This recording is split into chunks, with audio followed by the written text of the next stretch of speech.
గౌతమీపుత్ర శాతకర్ణి సాధించిన చారిత్రాత్మక విజయంతో క్రిష్ తెగ హ్యాపీగా ఉన్నాడు.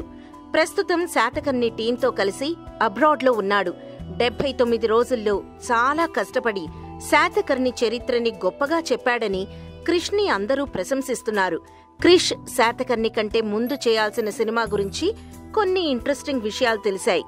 కంచె తర్వాత క్రిష్ వరుణ్ తేజ్తోనే మరో మూవీ చేద్దామనుకున్నాడు.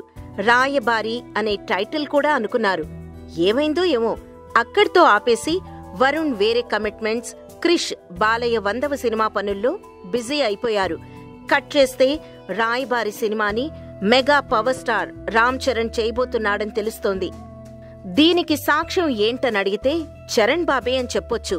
మనోడు మొన్న ఒక ఇంటర్వ్యూలో సుకుమార్ సినిమా తర్వాత జేమ్స్ బాండ్ టైప్ గూఢచారి సినిమా చేయబోతున్నానని చెప్పాడు. స్టోరీ రెడీ అవుతుందని, పూర్తయ్యాక అనౌన్స్ చేస్తానని చెప్పుకొచ్చాడు చెర్రీ. అప్పట్లో క్రిష్ వరుణ్ తేజ్ల కాంబోలో చేయాలనుకున్న రాయబారి కథని క్రిష్ చెర్రీ దగ్గరికి పంపితే చిన్న చిన్న చేంజెస్ చెబితే క్రిష్ వాటి మీద వర్క్ చేయిస్తున్నాడని తెలుస్తుంది. మరి తను చేయాల్సిన సినిమాని అన్నయ్య చేసేస్తున్నాడు కాబట్టి తమ్ముడు వరుణ్ ఎలా ఫీల్ అవుతాడో చూడాలి. సుకుమార్ సినిమా తర్వాత రాయబారిని లైన్లో పెట్టాలనేది చరణ్ ప్లాన్ అయితే వెంకటేష్ 75వ సినిమాపై ఫోకస్ పెట్టాడు క్రిష్.